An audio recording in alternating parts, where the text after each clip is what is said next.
ദൂരത്തും ചാരത്തും ഈ ഉച്ചഭാഷയുടെ പരിധിയിൽ ഞങ്ങളെ ശ്രവിക്കുന്ന പ്രബുദ്ധരും നല്ലവരുമായ എല്ലാ ദേശനിവാസികൾക്കും ക്രിസ്തയേശുവിന്റെ ധന്യനാമത്തിൽ ഞങ്ങളുടെ സ്നേഹവന്ദനങ്ങൾ അറിയിക്കട്ടെ. പുനലൂർ കേന്ദ്രമായി പ്രവർത്തിക്കുന്ന പുനലൂർ ഗോസ്ബൽ ടീമിന്റെ നേതൃത്വത്തിൽ ദേശദേശാന്തരങ്ങൾ ചുറ്റി സഞ്ചരിച്ച് മദ്യം, മയക്കുമരുന്ന്, ലഹരി മരുന്നുകൾ ഒക്കെ വരുത്തിവെക്കുന്ന വിഷയങ്ങളെക്കുറിച്ചുള്ള ബോധവൽക്കരണ സന്ദേശം ഞങ്ങൾ അറിയിച്ചുകൊണ്ടിരിക്കുന്നു. ഈ ദേശത്തും കടന്നു വന്ന അല്പമായി ഈ സന്ദേശം അറിയിക്കുവാൻ ഞങ്ങൾ ആഗ്രഹിക്കുന്നു. നിങ്ങളുടെ വിലയേറിയ സമയത്തെ ഞങ്ങൾ ഇങ്ങോട്ട് ക്ഷണിക്കുന്നു. കാലം തികഞ്ഞു, ദൈവരാജ്യം സമീപിച്ചിരിക്കയാൽ മാനസാന്തരപ്പെട്ട് സുവിശേഷത്തിൽ വിശ്വസിപ്പിൻ. 2000 വർഷങ്ങൾക്ക് മുമ്പ് ഗലീലയ നാട്ടിൽ മുഴങ്ങിക്കേട്ട ഒരു ശബ്ദമാണ്. ലോകരക്ഷിതാവായ യേശു ക്രിസ്തു ഭൂമുഖത്തേക്ക് വന്ന് തന്റെ പരസ്യ ശുശ്രൂഷയിൽ ആദ്യം പ്രസംഗിച്ചു തുടങ്ങുന്നത് ഇങ്ങനെയാണ്: കാലം തികഞ്ഞു, ദൈവരാജ്യം സമീപിച്ചിരിക്കയാൽ മാനസാന്തരപ്പെട്ട് സുവിശേഷത്തിൽ വിശ്വസിപ്പിൻ. ആ സന്ദേശത്തിന് എല്ലാ കാലത്തും പ്രസക്തിയുണ്ട്. ഈ 2025-ലും ആ സന്ദേശത്തിന് പ്രസക്തി വർദ്ധിക്കുകയാണ്. കാരണം മനുഷ്യൻ ഓരോ ദിവസം കഴിയും തോറും അവന്റെ അകത്ത് പാപം വല്ലാതെ വികൃതമായ അനുഭവത്തിൽ അത് വളർന്നുകൊണ്ടിരിക്കുകയാണ്. കൊലപാതകം ചെയ്യാനോ, അതല്ലെങ്കിൽ കുഞ്ഞുങ്ങളെ പീഡിപ്പിക്കാനോ, മാതാപിതാക്കന്മാരെ ഉപേക്ഷിക്കാനോ, അല്ലെങ്കിൽ അതുപോലെ തന്നെ ജനിച്ചു വീഴുന്ന കുഞ്ഞുങ്ങളെ കൊല ചെയ്യുവാനോ, അതുമല്ലെങ്കിൽ മാതാപിതാക്കന്മാരെ തലക്കടിച്ച് കൊലപ്പെടുത്തുവാനോ, സ്വന്തം സഹോദരനെ കൊലപ്പെടുത്തുവാനോ, വിവാഹം ചെയ്ത് കൂടെ താമസിക്കുവാൻ വിശ്വസിച്ച് കരങ്ങളിൽ ഏൽപ്പിച്ചു വിടുന്ന മകളെ മൂർഖരെ കൊണ്ട് കടുപ്പിച്ചു കൊല്ലുവാനോ ഒന്നും അടിയില്ലാത്ത ഒരു നാടായി നമ്മുടെ നാട് മാറിക്കൊണ്ടിരിക്കുകയാണ്. പാപം മറ്റൊരു കാലത്തും ഇല്ലാത്തതുപോലെ ദേശത്ത് പെരുകിക്കൊണ്ടിരിക്കുകയാണ്. വർത്തമാന കാല ദിനപത്രങ്ങളും അതുപോലെ നമ്മുടെ TV ചാനലുകളുമൊക്കെ നിരന്തരം ഇത്തരത്തിലുള്ള വാർത്തകൾ പ്രക്ഷേപണം ചെയ്തുകൊണ്ടിരിക്കുകയാണ്. പ്രിയമുള്ളവരെ, ഇന്ന് പകൽ ഞങ്ങൾ നിങ്ങളോട് വിളിച്ചു പറയട്ടെ, ഇത്തരത്തിൽ പാപം പെരുകുമ്പോ ഒരു സന്ദേശം ഈ ദേശത്തോട് വിളിച്ചറിയിക്കുവാൻ ഞങ്ങളും ആഗ്രഹിക്കുന്നു. ഒരുപക്ഷെ ചോദിക്കാം, എന്തിനാണ് ഈ സന്ദേശം ഇങ്ങനെ പബ്ലിക്കായിട്ട് പറയുന്നത് എന്നുള്ളത്. പക്ഷെ ഈ സന്ദേശം സകല ജനവും കേൾക്കണമെന്നുള്ളതാണ് വേദപുസ്തകം ആഗ്രഹിക്കുന്നത്. യേശു പറയുന്നു, സകല ജനത്തോടും ഈ സന്ദേശം അറിയിക്കുവാനാണ് യേശു കർത്താവ് പറഞ്ഞിട്ടുള്ളത്. കാരണം സകല ജനവും പാപത്തോടാണ് ഇവിടെ ജനിക്കുന്നത്. നമ്മൾ വലിയ വാർത്തകളിലൊക്കെ വരുന്ന ചിലരുടെ പേരുകൾ മാത്രമാണ് കേൾക്കുന്നതെങ്കിലും സകല മനുഷ്യനും പാപത്തോടെ ഭൂമിയിൽ ജനിക്കുന്നു. കാരണം ആദിമ മനുഷ്യൻ പാപം ചെയ്ത കാലം മുതൽ ഭൂമിയിൽ ജനിക്കുന്ന സകല മനുഷ്യനും പാപത്തോടാണ് ജനിക്കുന്നത്. പാപം തലമുറ തലമുറയായി മനുഷ്യന്റെ മേൽ വാഴുകയാണ്. അവൻ പാപത്തിനകത്ത് അവൻ ജീവിക്കുകയാണ്. പാപത്തിൽ അവൻ വളരുകയാണ്. അത് ഒരുപക്ഷെ പ്രവൃത്തിയായി പുറത്തു വന്നില്ലെങ്കിലും അവന്റെ മനോഭാവങ്ങളിലും ചിന്തകളിലും അവന്റെ വാക്കുകളിലും ഒക്കെ ഈ പാപം ഇങ്ങനെ നിറഞ്ഞു നിൽക്കുകയാണ്. പാപപ്രകൃതിയുള്ളവനാണ് മനുഷ്യൻ. പാപപ്രകൃതിയുള്ള മനുഷ്യന് മാനസാന്തരം ആവശ്യമുണ്ട്. അതുകൊണ്ടാണ് വേദപുസ്തകം പറയുന്നത്, ഇപ്പോൾ എല്ലായിടത്തുമുള്ള എല്ലാവരും മാനസാന്തരപ്പെടണമെന്ന് ദൈവം ആഗ്രഹിക്കുന്നു. എന്താണ് മാനസാന്തരം? പാപത്തിൽ നിന്നും, പാപചിന്തകളിൽ നിന്നും, ജഡപരമായ ചിന്തകളിൽ നിന്നും, ലോകപരമായ ചിന്തകളിൽ നിന്നും, വ്യർത്ഥമായ കർമ്മ ആചാരങ്ങളിൽ നിന്നും മനുഷ്യൻ ദൈവത്തിങ്കലേക്ക് തിരിയുക എന്നുള്ളതാണ് മാനസാന്തരം. മനുഷ്യൻ ദൈവത്തിങ്കലേക്ക് തിരിയണം. കാരണം മനുഷ്യനെ ദൈവം സൃഷ്ടിച്ചത് നിത്യമായ ദൈവത്തിന്റെ സ്വന്തം ഛായയും സാദൃശ്യമുള്ള ഒരു ആത്മാവിനെ അവന്റെ അകത്ത് കൊടുത്താണ് സൃഷ്ടിച്ചത്. പക്ഷിമൃഗാദികളെ പോലെ അല്ല മനുഷ്യനെ സൃഷ്ടിച്ചത്. പക്ഷിമൃഗാദികൾക്കൊന്നും ആത്മാവില്ല. എന്ന മനുഷ്യന്റെ അകത്ത് ദൈവം ആത്മാവിനെ കൊടുത്തു. എന്തിനാണ്? ദൈവത്തോട് ബന്ധം പുലർത്തുവാൻ. ദൈവത്തിന്റെ ഛായയായി, ദൈവത്തിന്റെ സാദൃശ്യമായ ആത്മാവിനെ അവന്റെ അകത്ത് കൊടുത്ത് ദൈവത്തോട് ബന്ധം പുലർത്തുവാൻ മനുഷ്യനെ ഭൂമിയിൽ സൃഷ്ടിച്ചു. അങ്ങനെ ദൈവത്തോട് ബന്ധം പുലർത്തി ജീവിക്കുവാൻ മനുഷ്യന് മാനസാന്തരം ആവശ്യമുണ്ട്. കാരണം സകല ജനവും പാപിയാണ്. പാപിയല്ലാത്ത ഒരു മനുഷ്യനും ലോകത്ത് ജനിക്കുന്നില്ല. സകല മനുഷ്യനും പാപത്തോടെ ജനിക്കുന്നു. സാഹചര്യങ്ങൾ അനുകൂലമാകുമ്പോൾ അവന്റെ അകത്ത് നിന്ന് പാപം പ്രവൃത്തിയായി പുറത്തു വരുന്നു. അത് ക്രിമിനൽ സ്വഭാവങ്ങളായി മാറുന്നു. എന്നാൽ ഈ പാപത്തിൽ നിന്ന് മനുഷ്യൻ മാനസാന്തരപ്പെടണമെന്ന് ദൈവം ആഗ്രഹിക്കുകയാണ്. ഇവിടത്തെ ജയിലറകളോ അതല്ലെങ്കിൽ ഇവിടത്തെ നിയമ സംവിധാനങ്ങളോ കോടതികൾക്കോ പോലീസ് സ്റ്റേഷനുകൾക്കോ ഇന്നുവരെ ആരെയും മാനസാന്തരത്തിലേക്ക് നടത്താൻ കഴിഞ്ഞിട്ടില്ല. മനുഷ്യനെ മാനസാന്തരത്തിലേക്ക് നടത്താൻ കഴിയുന്ന ഒരേ ഒരു സന്ദേശമേ ഉലകത്തിലുള്ളൂ. അത് ഞങ്ങൾ വിളിച്ചു പറയുന്ന യേശുക്രിസ്തുവിന്റെ സനാതനമായ സത്യസുവിശേഷമാണ്. 2000 വർഷമായി ഈ ലോകത്തെ അനേകായിരങ്ങളെ, കോടിക്കണക്കിന് ജനങ്ങളെ മാനസാന്തരത്തിലേക്ക് നടത്തിയ ഏക സന്ദേശം അത് യേശുക്രിസ്തുവിന്റെ സത്യ സുവിശേഷമാണ്. ഈ സുവിശേഷത്തിന് മാത്രമാണ് ഒരുവരെ മാനസാന്തരത്തിലേക്ക് നടത്താൻ കഴിയൂ. വ്യർത്ഥമായ ആചാര കർമ്മ അനുഷ്ഠാനങ്ങളിൽ നിന്നും, ഈ ലോകത്തിന്റെ ചിന്തകളിൽ നിന്നും, ജഡപരമായ ചിന്തകളിൽ നിന്നൊക്കെ അവരെ ദൈവത്തിലേക്ക് തിരിക്കുവാൻ കഴിയുന്ന ഏക സന്ദേശം അത് ക്രിസ്തുവിന്റെ സന്ദേശമാണ്. എന്താണ് ആ സന്ദേശം? മനുഷ്യനെ പാപത്തിൽ നിന്ന് വിടുവിക്കുവാൻ, മനുഷ്യനെ പാപത്തിന്റെ അഗാധ കൂപത്തിൽ നിന്ന് പുറത്തു കൊണ്ടുവരുവാൻ, സ്വർഗത്തിൽ ദൈവമായിരുന്നവൻ, ദൈവത്തോടൊപ്പമായിരുന്നവൻ, ദൈവത്തിന്റെ സമത്വത്തിൽ വസിച്ചവൻ സ്വർഗം വിട്ട് ഈ താണഭൂമിയിലേക്ക് മനുഷ്യരൂപത്തിൽ ഇറങ്ങി വന്നു എന്നുള്ളതാണ് സുവിശേഷം. ആരാണ് യേശുക്രിസ്തു? അവൻ ദൈവമായിരുന്നു. ദൈവത്തിന്റെ തേജസ്, ദൈവത്തിന്റെ മഹത്വം, അതിന്റെ പൂർണ്ണതയിൽ വസിച്ച ദൈവമായിരുന്നവൻ. അവിടെ നിന്നും ഈ ഭൂമിയിൽ നമ്മിൽ ഒരുവനെ പോലെ പാപിയായ, ബലഹീനനായ, അഭക്തനായ, യാതൊരു പ്രയോജനവുമില്ലാത്ത മനുഷ്യന്റെ രൂപത്തിലും സാദൃശ്യത്തിലും ഭൂമുഖത്തേക്ക് വന്നു എന്നുള്ളതാണ് സുവിശേഷത്തിന്റെ സന്ദേശം.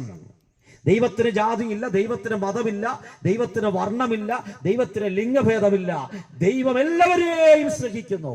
സകല മനുഷ്യരെയും സ്നേഹിക്കുന്ന ദൈവം, സകല മതത്തിൽപ്പെട്ടവരെയും സ്നേഹിക്കുന്ന ദൈവം, സകല ദേശത്തുള്ളവരെയും സ്നേഹിക്കുന്ന ദൈവം, മനുഷ്യനായി ജനിച്ച സകല മനുഷ്യരെയും സ്നേഹിക്കുന്ന സ്വർഗത്തിലെ ദൈവം സ്വർഗം വിട്ട് താണഭൂമിയിലേക്ക് ഇറങ്ങി വന്ന മനുഷ്യനെ പാപത്തിൽ നിന്ന് വിടുവിക്കുവാൻ അവന്റെ പാപം മുഴുവൻ, മനുഷ്യകുലത്തിന്റെ മുഴുവൻ പാപവും സ്വന്തം ശരീരത്തിൽ വഹിക്കുവാൻ ഇടയായി തീർന്നു.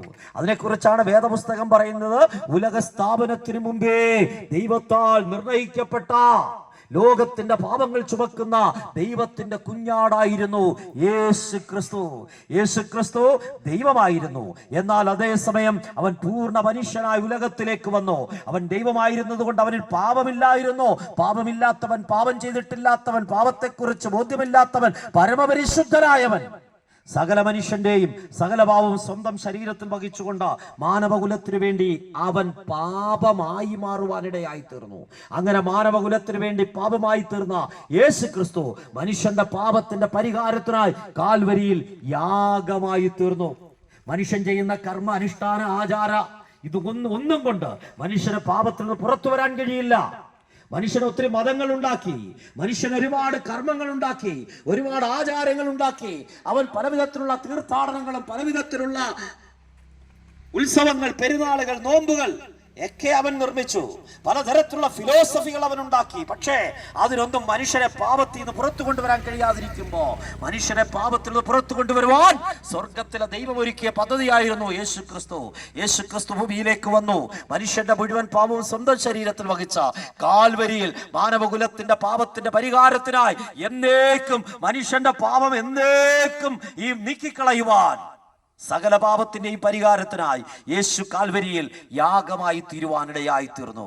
പാപപരിഹാര യാഗം നടത്തിക്കൊണ്ട് യേശു ക്രിസ്തു എന്നേക്കുമായി മനുഷ്യന്റെ പാപത്തിനു വേണ്ടിയുള്ള സകല കാര്യങ്ങളും കാൽവരിയിൽ നിർവഹിപ്പാനിടയായി. വേദപുസ്തകത്തിൽ ഇങ്ങനെ എഴുതിയിരിക്കുന്നു, യേശു സകലതും നിവർത്തിയായി എന്ന് പറഞ്ഞുകൊണ്ട് തന്റെ പ്രാണനെ വിടുവാൻ ഇടയായി തീർന്നു. യേശു ക്രിസ്തുവിന്റെ യാഗത്താൽ മനുഷ്യകുലത്തിന് സമ്പൂർണമായ പാപപരിഹാരം ലഭിക്കുവാനിടയായി തീർന്നു. ഇനി കർമ്മമാർഗങ്ങളില്ല. കർമ്മങ്ങളിലൂടെ, ആചാരങ്ങളിലൂടെ, തീർത്ഥാടനങ്ങളിലൂടെ, പെരുന്നാളുകളിലൂടെ, നോമ്പനുഷ്ഠാനങ്ങളിലൂടെ മനുഷ്യന് പാപത്തിന്റെ പരിഹാരം സിദ്ധിക്കാൻ കഴിയില്ല. ഒരു കൂദാശകളിലൂടെയും മനുഷ്യന് പാപത്തിന്റെ പരിഹാരം സിദ്ധിക്കാൻ കഴിയില്ല. പാപപരിഹാരത്തിന് ഒറ്റ മാർഗമേ ഉള്ളൂ. കാൽവരിയിൽ പാപപരിഹാരത്തിനായി യാഗമായി തീർന്ന യേശു ക്രിസ്തുവിന്റെ ദൈവത്വത്തിലും യേശു ക്രിസ്തുവിലൂടെയുള്ള പാപപരിഹാര യാഗത്തിലും വിശ്വസിച്ച ആര് യേശുവിനെ കൈക്കൊള്ളുന്നുവോ അവർക്ക് സൗജന്യമായി പാപമോചനം ലഭിക്കുകയാണ്. ക്രിസ്തുവിൽ വിശ്വസിക്കുന്നവർക്ക് സൗജന്യമായി പാപമോചനം ലഭിക്കുന്നു. ക്രിസ്തുവിൽ വിശ്വസിക്കുന്നവർക്ക് സൗജന്യമായി വീണ്ടെടുപ്പ് ലഭിക്കുന്നു. ക്രിസ്തുവിൽ വിശ്വസിക്കുന്നവർക്ക് സൗജന്യമായി പുത്രത്വം ലഭിക്കുന്നു.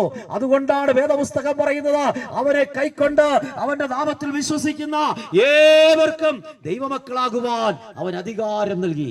ഇന്ന് പകൽ ഞങ്ങളെ കേൾക്കുന്ന പ്രിയപ്പെട്ടവരെ, ക്രിസ്തുവിൽ വിശ്വസിക്കുകയും തയ്യാറുണ്ടെങ്കിൽ ഇന്ന് പകൽ വ്യർത്ഥ കാര്യങ്ങളെ വിട്ടോ മാനസാന്തരപ്പെട്ട ക്രിസ്തുയേശുവിൽ നിങ്ങൾ വിശ്വസിക്കുന്നുവെങ്കിൽ നിങ്ങൾക്ക് സൗജന്യമായി പാപമോചനവും നിത്യജീവനും ദൈവപുത്രത്വത്തിലേക്കുള്ള അവകാശവും നിങ്ങൾക്ക് ലഭിക്കുകയാണ്. നിത്യരാജ്യം നിങ്ങൾക്ക് അവകാശമായി മാറുകയാണ്. ഇനി കർമാനുഷ്ഠാനങ്ങൾ ചെയ്യണ്ട, കൂദാശകൾ ചെയ്യണ്ട. വിശ്വാസമാർഗത്താൽ സൗജന്യമായി ഈ പാപമോചനം നിങ്ങളുടെ ജീവിതത്തിൽ സ്വർഗം നൽകി തരികയാണ്. ക്രിസ്തുവിൽ വിശ്വസിക്കുക, യേശുവിനെ കൈക്കൊണ്ട് അവന്റെ നാമത്തിൽ വിശ്വസിച്ച് പാപമോചനം പ്രാപിച്ച് യേശുവിനെ രക്ഷിതാവായി സ്വീകരിച്ച് വിശുദ്ധിയെ തികച്ച് വേർപെട്ട് ക്രിസ്തുവിന് വേണ്ടി നിങ്ങളുടെ ജീവിതത്തെ സമർപ്പിക്കുവാൻ ഇന്നു പകൽ ഞങ്ങൾ നിങ്ങളോട് അഭ്യർത്ഥിക്കുകയാണ്. ജീവിതത്തിൽ ഒരു സന്ദർഭങ്ങളിൽ ജീവിതത്തിൽ സന്തോഷമില്ലാതെ സമാധാനമില്ലാതെ പാപത്തിനകത്ത് അകപ്പെട്ട് എല്ലാവിധമായ പാവങ്ങൾക്കകത്തും ജീവിച്ചിരുന്ന ഞങ്ങളെ ഈ സ്നേഹം, ക്രിസ്തുവിന്റെ സ്നേഹം, സ്വർഗം വിട്ട് താണഭൂമിയിലേക്ക് ഇറങ്ങി വന്ന മാനവ കുലത്തിന്റെ രക്ഷിതാവായ, ഏക രക്ഷിതാവായ, ലോക രക്ഷിതാവായ യേശു ക്രിസ്തുവിന്റെ സ്നേഹം ഞങ്ങളെ സന്ദർശിച്ചപ്പോ ഞങ്ങളുടെ ജീവിതത്തിനൊക്കെ രൂപാന്തരമുണ്ടായി. ആ രൂപാന്തരമാണ് ഞങ്ങളെ ഇന്ന് ഇവിടെ ഈ തെരുക്കോടിൽ നിന്നുകൊണ്ട് യേശുവിനെ കുറിച്ച് പ്രസംഗിക്കുവാൻ ഞങ്ങളെ ശക്തരാക്കി മാറ്റുന്നത്. ഇന്ന് പകൽ ഞങ്ങൾ വിളിച്ചു പറയട്ടെ, രാഷ്ട്രീയക്കാരൊക്കെ വാക്കുമാറും. രാഷ്ട്രീയക്കാരൊക്കെ ആ അധികാരത്തിന് പുറത്തിരിക്കുമ്പോൾ പറയുന്ന നയമല്ല അധികാരത്തിൽ വരുമ്പോൾ പറയുന്ന നയങ്ങൾ. അവരുടെ നയങ്ങളൊക്കെ മാറിക്കൊണ്ടിരിക്കും. അവരെ പലപ്പോഴും അഴിമതിക്കെതിരെ പോരാട്ടം നടത്തും. എന്ന അധികാരത്തിൽ വരുമ്പോൾ അവർ വലിയ അഴിമതികൾ നടത്തും. അത് ഇങ്ങനെ പ്രതിപക്ഷമായാലും ഭരണപക്ഷമായാലും മാറിയും തിരിഞ്ഞും ഇതൊക്കെ ചെയ്തുകൊണ്ടിരിക്കുമ്പോ വാക്കുമാറാത്ത ഒരുവരെ ഞങ്ങൾ ഈ ദേശത്തിന് പരിചയപ്പെടുത്തട്ടെ. വള്ളിക്കും പുള്ളിക്കും മാറ്റമില്ലാത്ത, ഒരു കാലത്തും മാറ്റം വരാത്ത ഒരേ ഒരു സന്ദേശമേ ഉലകത്തിലുള്ളൂ. അത് ഞങ്ങൾ പ്രസംഗിക്കുന്ന യേശു ക്രിസ്തുവിന്റെ സത്യവചനമായ, നിത്യവചനമായ, ദൈവവചനമായ വിശുദ്ധ ബൈബിളാണ്. 66 പുസ്തകങ്ങൾ അടങ്ങിയ ഈ വിശുദ്ധ വേദ പുസ്തകത്തിലെ വള്ളിക്കോ പുള്ളിക്കോ ഒരു കാലത്തും മാറ്റം വരികയില്ല എന്ന് വേദപുസ്തകം തന്നെ സാക്ഷ്യം പറയുന്നു. എങ്കിൽ ഇന്ന് പകൽ ഞങ്ങൾ നിങ്ങളോട് വിളിച്ചു പറയുന്നു, മാനസാന്തരപ്പെട്ട സുവിശേഷത്തിൽ വിശ്വസിച്ച് ക്രിസ്തുവിന് വേണ്ടി ജീവൻ സമർപ്പിക്കുന്നുവെങ്കിൽ യേശു ക്രിസ്തുവിന്റെ മടങ്ങി വരവിൽ നിങ്ങൾക്കും കർത്താവിനോടൊപ്പം എടുക്കപ്പെടുവാനും നിത്യരാജ്യത്തിൽ, നിത്യസന്തോഷത്തിൽ, നിത്യസമാധാനത്തിൽ യുഗായുഗങ്ങൾ ദൈവത്തോടൊപ്പം വസിക്കുവാൻ നിങ്ങൾക്കും കഴിയുമെന്ന് ഞങ്ങൾ വിളിച്ചു പറയട്ടെ. ഈ ഭൂമിയിൽ ജീവിച്ചിരിക്കുമ്പോൾ ഇതാകുന്നു സുപ്രസാദകാലം, ഇതാകുന്നു രക്ഷാ ദിവസം. ഇപ്പോൾ യേശുവിനെ കൈക്കൊള്ളുന്നവർക്ക് ശിക്ഷാവിധിയില്ല, യേശുവിനോട് ഐക്യപ്പെട്ടിരിക്കുന്നവർക്ക് ശിക്ഷാവിധിയില്ല എന്ന് വേദപുസ്തകം പറയുന്നു. നിത്യമായ ന്യായവിധിയിലേക്ക് നിങ്ങൾ തള്ളപ്പെടാതെ, നിത്യമായ നരകത്തിലേക്ക് നിങ്ങൾ തള്ളപ്പെടാതെ ക്രിസ്തുവിൽ വിശ്വസിച്ച നിത്യജീവൻ പ്രാപിച്ച് നിത്യമായ ആനന്ദം പ്രാപിക്കുവാൻ നിങ്ങളെ ഞങ്ങൾ ക്ഷണിക്കുകയാണ്. ഒരിക്കൽ ജീവിതത്തിൽ പലവിധങ്ങളായ മത അനുഷ്ഠാനങ്ങൾ, ഞങ്ങളുടെ കൂടെയുള്ള പ്രിയ ശിഹാബുദ്ദീൻ, അദ്ദേഹം ഒരു ഇസ്ലാം മതത്തിൽ ജീവിച്ച മനുഷ്യനാണ്. പ്രിയ വിൽഫ്രഡ് പാസ്റ്റർ ക്രൈസ്തവ പശ്ചാത്തലത്തിൽ ജീവിച്ച മനുഷ്യനാണ്. ഇങ്ങനെ വിവിധ പശ്ചാത്തലങ്ങളിൽ ജീവിച്ച മനുഷ്യർ ഞങ്ങളുടെ കൂടെയുണ്ട്. എന്നാൽ യേശു ക്രിസ്തുവിന്റെ സത്യസുവിശേഷം ആ പ്രിയപ്പെട്ടവരെയൊക്കെ രൂപാന്തരപ്പെടുത്തി. തങ്ങളുടെ കർമ്മങ്ങൾ, ആചാരങ്ങൾ, അനുഷ്ഠാനങ്ങൾ കൊണ്ട് ദൈവത്തെ പ്രസാദിപ്പിക്കാൻ കഴിയില്ല. ഒരേ ഒരു മാർഗം, അത് വിശ്വാസ മാർഗമാണ്. യേശുവിൽ വിശ്വസിക്കുന്നതിലൂടെ മാത്രമാണ് നിത്യരക്ഷ പ്രാപിക്കാൻ കഴിയുന്നത് തിരിച്ചറിഞ്ഞപ്പോ ക്രിസ്തുവിന് വേണ്ടി ആ പ്രിയപ്പെട്ടവർ ജീവിപ്പാനിടയായി തീർന്നു. അതുകൊണ്ട് ആവേശത്തോടെ ഈ തെരുക്കോട് നിന്നുകൊണ്ട് ഒരു വാക്യം കൂടി വിളിച്ചു പറഞ്ഞ സന്ദേശത്തിന് ഞങ്ങൾ വിരാമം കുറിക്കുന്നു. മറ്റൊരുത്തരിനും രക്ഷയില്ല. ആകാശത്തിന്റെ കീഴിൽ മനുഷ്യരുടെ രക്ഷയ്ക്കായി നൽകപ്പെട്ട ഒരേ ഒരു നാമമേ ഉള്ളൂ, അത് യേശു ക്രിസ്തുവിന്റെ നാമമാണ്. ആ ക്രിസ്തുവിന്റെ നാമത്തിലേക്ക്, ആ സന്തോഷത്തിലേക്ക്, സമാധാനത്തിലേക്ക്, നിത്യ ആനന്ദത്തിലേക്ക് നിങ്ങളെ ക്ഷണിച്ചുകൊണ്ട് വാക്കുകൾക്ക് വിരാമം കുറിക്കുന്നു. ദൈവം നിങ്ങളെ അനുഗ്രഹിക്കട്ടെ. ഞങ്ങൾ നിങ്ങൾക്ക് വേണ്ടി പ്രാർത്ഥിക്കാൻ പോവുകയാണ്. നിങ്ങളായിരിക്കുന്ന ഇടത്ത് ഒന്ന് എഴുന്നേറ്റ് നിൽക്കാമോ? നിങ്ങളുടെ തല ദൈവസന്നിധാനത്തിൽ കുടിക്കുവാൻ തൊക്കെ ഇവിടെയായി തീരട്ടെ. പരിശുദ്ധ ദൈവമേ, സ്വർഗ്ഗ നല്ല കർത്താവേ, ഞങ്ങൾ അങ്ങയെ വാഴ്ത്തുന്നു. വിദേശത്ത് കടന്നു വന്ന് നിത്യ സുവിശേഷം അറിയിപ്പാൻ കർത്താവ് ഒരിക്കൽ കൃപയ്ക്കായി സ്തോത്രം ചെയ്യുന്നു. ഈ സുവിശേഷം കേട്ട എല്ലാ പ്രിയപ്പെട്ടവരെയും ദൈവകരങ്ങളിലേക്ക് ഏൽപ്പിച്ച് പ്രാർത്ഥിക്കുന്നു. അവരായിരിക്കുന്ന ഇടങ്ങളിൽ, മണ്ഡലങ്ങളിൽ ദൈവത്തിന്റെ കൃപയും പരിപാലനവും കൂടെ ഇരിക്കുമാറാണമേ എന്ന് കർത്താവെ പ്രാർത്ഥിക്കുന്നു. ആരെങ്കിലും രോഗത്താലോ ഭാരത്താലോ ഭാരപ്പെടുന്നുവെങ്കിൽ ഇന്നത്തെ സുവിശേഷം അവരുടെ ജീവിതത്തിൽ ആശ്വാസമായി, വിടുതലായി ഭവിക്കേണ്ടതിനായി പ്രാർത്ഥിക്കുന്നു. ഈ ദേശത്തെ പിതാവിന്റെയും പുത്രന്റെയും പരിശുദ്ധാത്മാവിന്റെ നാമത്തെ ഞങ്ങൾ അനുഗ്രഹിച്ച് പ്രാർത്ഥിക്കുന്നു. അനുഗ്രഹ വിഷയമാക്കണം. മഹത്വം തിരുമേനിക്ക് യേശു നാമത്തിൽ തന്നെ. യേശുക്രിസ്തു പാപികളെ രക്ഷിക്കുന്നു. യേശുക്രിസ്തു രോഗികളെ സൗഖ്യമാക്കുന്നു. യേശുക്രിസ്തു പരിശുദ്ധാത്മാവിനെ ദാനമായി നൽകുന്നു. യേശുക്രിസ്തു രാജാതിരാജാവായി വേഗം വരുന്നു. ദേശമേ നിന്റെ ദൈവത്തെ എതിരേൽപ്പാൻ ഒരുങ്ങിക്കൊള്ളുക. ഹല്ലേലൂയ, ഹല്ലേലൂയ, ഹല്ലേലൂയ. ആമേൻ. യേശു കർത്താവേ വേഗം വരണമേ. ഇത്രത്തോളം ഞങ്ങളെ ശ്രവിച്ച എല്ലാ മാന്യ ശ്രോതാക്കൾക്കും യേശുക്രിസ്തുവിന്റെ നാമത്തിൽ ഞങ്ങളുടെ സ്നേഹവന്ദനത്തെ അറിയിക്കുന്നു. കർത്താവ് നിങ്ങളെ ധാരാളമായി അനുഗ്രഹിക്കുമാറാകട്ടെ. ആമേൻ.